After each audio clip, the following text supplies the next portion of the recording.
EVM आ गए 2004, तो आपने बटन दबाया।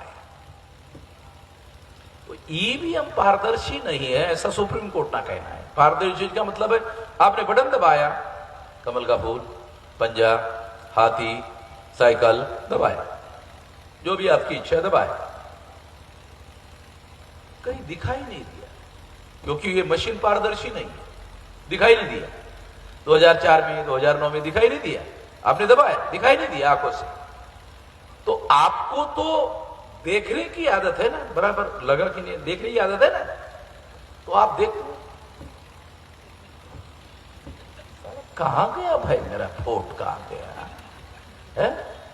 तो वो चुनाव आयोग का कर्मचारी आता और उसको कहता हो गया है।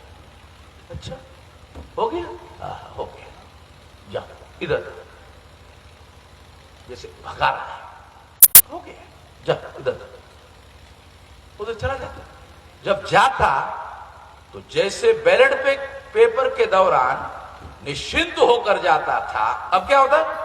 अनिश्चित होकर, पता नहीं साला मेरा वोट जमा हुआ है कि नहीं हुआ है, कि किसके नाम पर गया है या किसके नाम पर जमा, अनिश्चित होकर जाता है घर में। ठीक है, ऐसा ईवीएम मशीन के दौरान होता। अब ये ईवीएम मशीन का आपको बताया।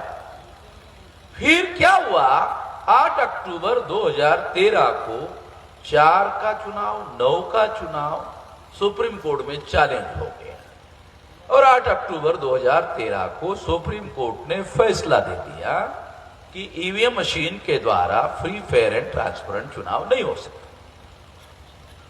और फिर फ्री, फेयर एंड ट्रांसपेरेंट चुनाव के लिए सुप्रीम कोर्ट ने एक और मशीन लगाने का आदेश दिया। उस मशीन का नाम है पेपर ट्रेल।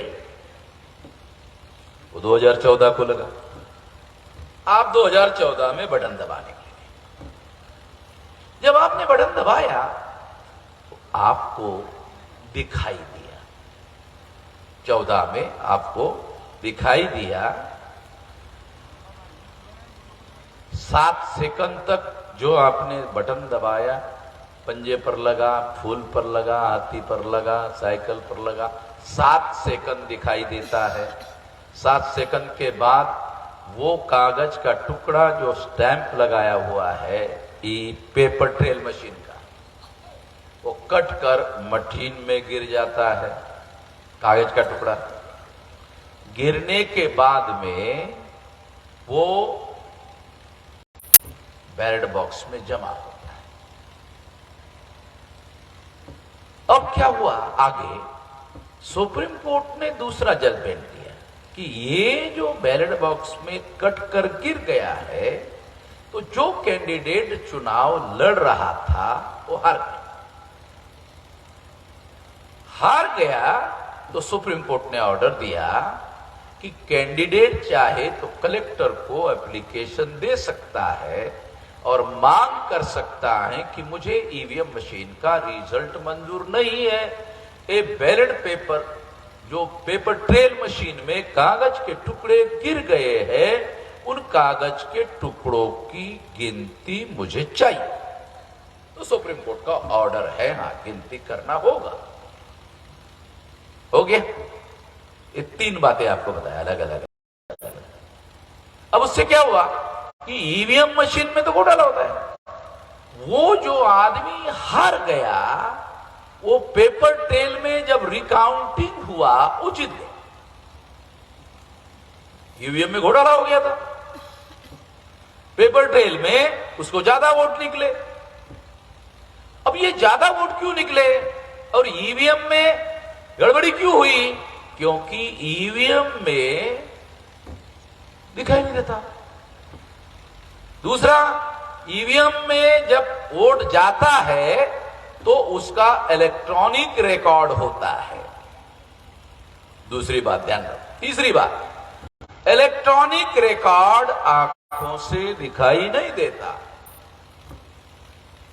क्यों दिखाई नहीं देता?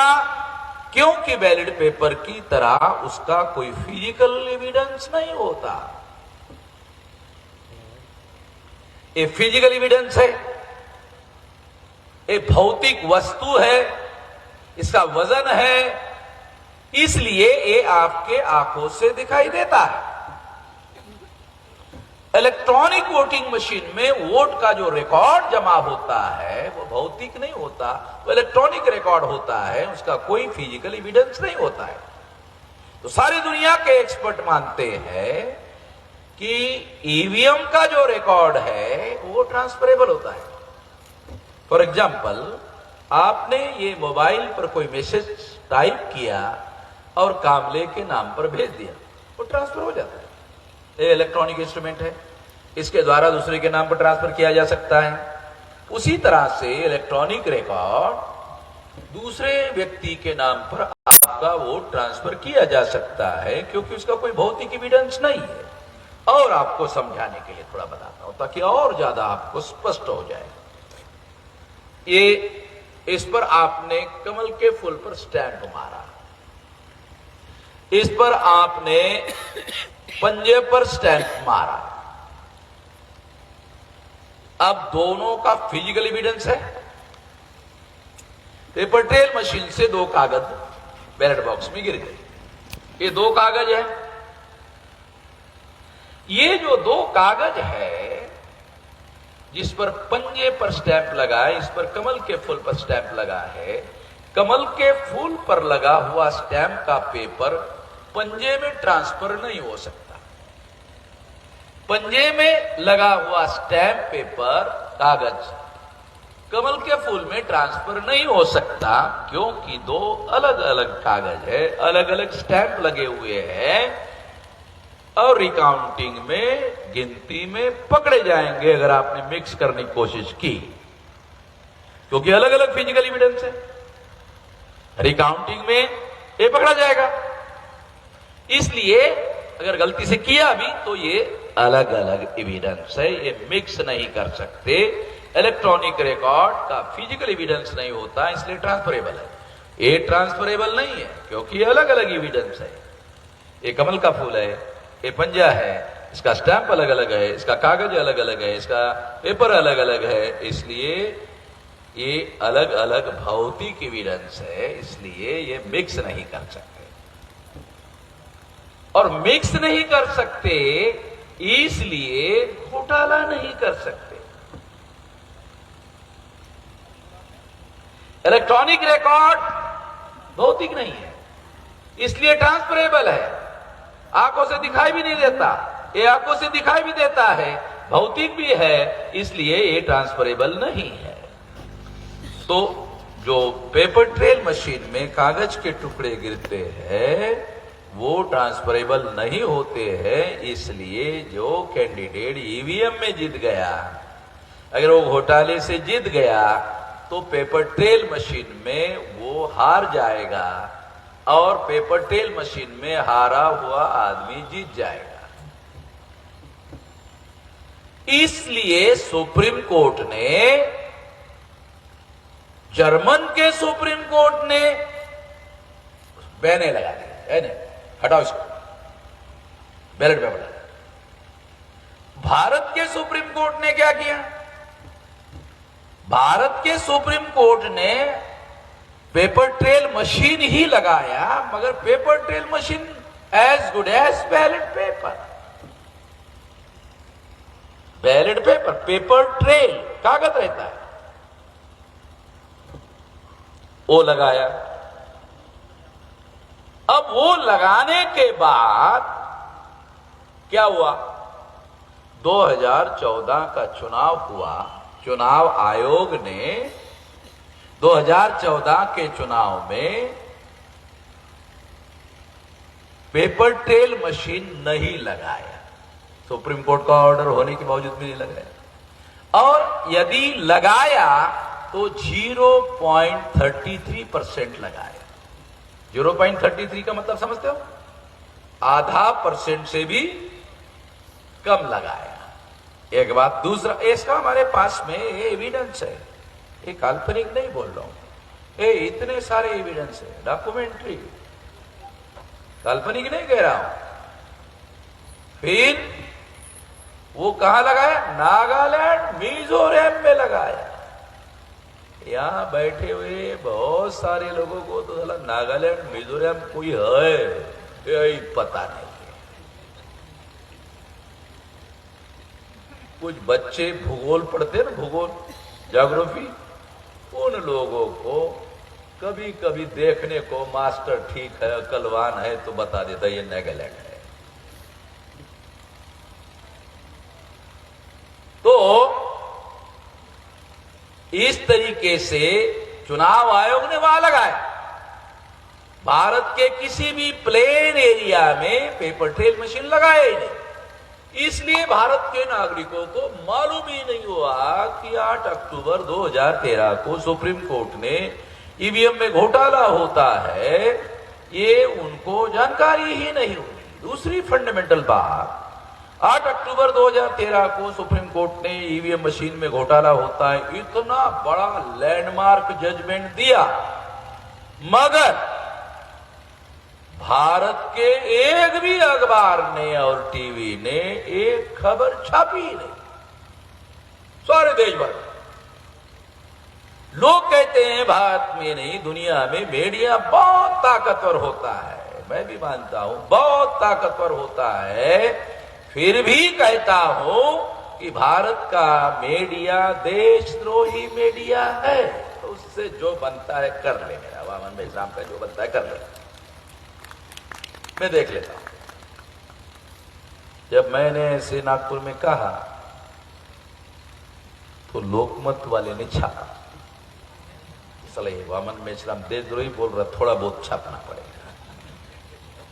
मैं सज्जनता से बोलता नहीं था तो छापते ही नहीं, देशद्रोही कहा तो थोड़ा छापा। होशियारी क्या किया, इस सुप्रीम कोर्ट का नाम ही नहीं लिखा, खबर छापा। पढ़ने के बाद पढ़ने वालों को क्या लगता है, अरे वामन मेश्राम कह रहा ईवीएम में घोटाला होता है। वामन मेश्राम कौन है? वामन मेश्राम कोई संवैधानिक व्यक्ति है, कोई संवैधानिक शक्ति है जो उसकी बात मान ले? यानी आधी खबर छापा। आधी खबर बहुत खतरनाक होती है, आधी खबर छापा। मैं इस सारे देश भर में अभियान चला रहा हूं, ये सुप्रीम कोर्ट के जजमेंट के आधार पर चला रहा हूं।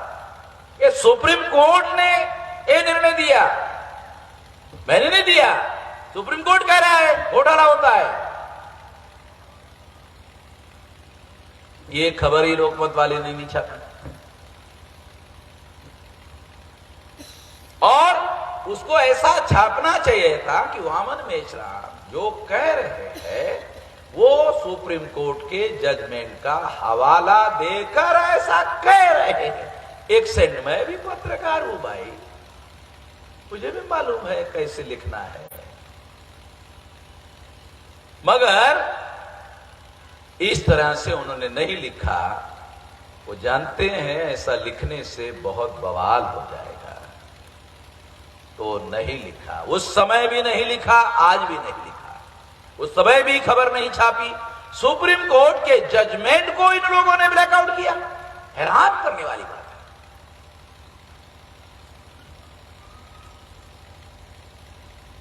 है। इसलिए साथियों, ये काम, खबरें ना छापने का काम, जिसकी वजह से आप लोगों को ईवीएम में घोटाला होता है, ये जानकारी ही नहीं हुई। इसलिए चुनाव आयोग ने नागालैंड मिजोरम में 0.33% लगाया, नहीं भी लगाया। जब आपको खबर ही नहीं है तो लगाने का भी कोई मीनिंग नहीं है आपके लिए, ना लगाने का भी कोई मीनिंग नहीं है, क्योंकि आपको खबर ही नहीं है। इतनी बड़ी धोखेधड़ी, इतना बड़ा खतरनाक काम मीडिया के द्वारा किया गया। मीडिया अकेले नहीं है, चुनाव आयोग उसमें शामिल है, मीडिया उसमें शामिल है, कांग्रेस उसमें शामिल है, बीजेपी उसमें शामिल है। क्योंकि 2004-2009 में जब ये घोटाला हुआ तो इस घोटाले के सबूतों को सुप्रीम कोर्ट में डॉक्टर सुब्रमण्यम स्वामी ने दिया, और उन सबूतों की छानबीन करने के बाद चुनाव स्वयं छानबीन करने के बाद सुप्रीम कोर्ट ने ईवीएम में घोटाला होता है ये कहा। जो लोग ऐसा कह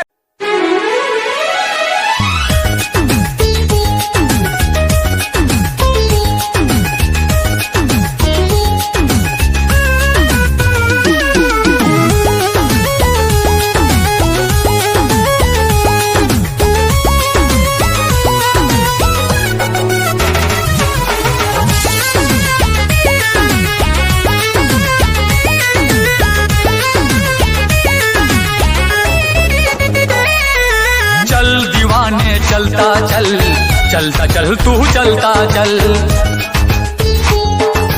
दुनिया के अन्याय से भीम दीवाने लड़ता चल। चल दीवाने चलता चल चलता चल तू चलता चल, दुनिया के अन्याय से भीम दीवाने लड़ता चल। नागवंश का नायक है तू, द्रविड़ों का सरदार है, मौर्य वंश का है जुनून तू, भारत का रखवार है। तेरी भुजा में बसा हुआ है, तेरी भुजा में बसा हुआ है चंद्रगुप्त का बाहुबल। चल दीवाने चलता चल चलता चल तू चलता चल, चल दीवाने चलता चल चलता चल तू चलता चल, दुनिया के अन्याय से भीम दीवाने लड़ता चल।